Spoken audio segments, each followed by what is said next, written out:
ایوبی نے آپ پر چڑھائی نہیں کی، آپ اس کے راستے میں آ گئے ہیں۔ آپ کا حشر وہی ہوگا جو سیلاب کے راستے میں آنے والوں کا ہوتا ہے۔ خطیب، سیف الدین نے گرج کر کہا، میرے دل سے اپنا احترام نہ نکالو۔ تم، سیف الدین، خطیب نے باروبہ آواز میں کہا، تم زمین کے اس ذرا سے خطے کے بادشاہ ہو، ڈرو اس کی ذات سے جو دونوں جہان کا بادشاہ ہے۔ میرا احترام نہ کرو، میرے منہ پر تھوک دو، مگر اپنے رسول صلی اللہ علیہ وسلم کے راستے سے نہ ہٹو۔ تم پر بادشاہی کا نشہ طاری ہے۔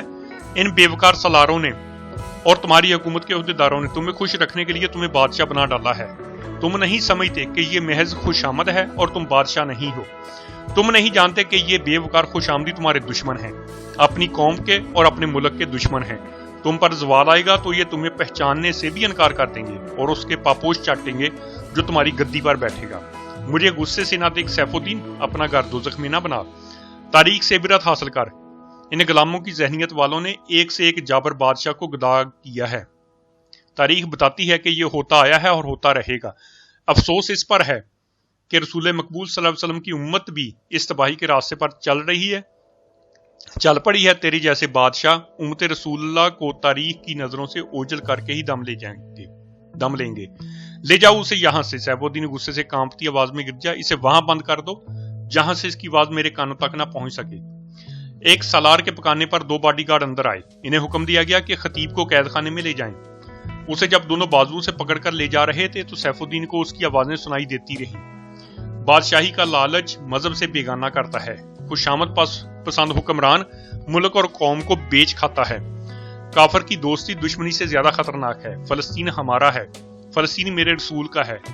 تمہیں کافر اس لیے آپس میں لڑا رہا ہے کہ فلسطین پر اس کا قبضہ رہے۔ آپس میں لڑتے رہو گے تو قبلہ اول تم پر لعنت بھیجتا رہے گا۔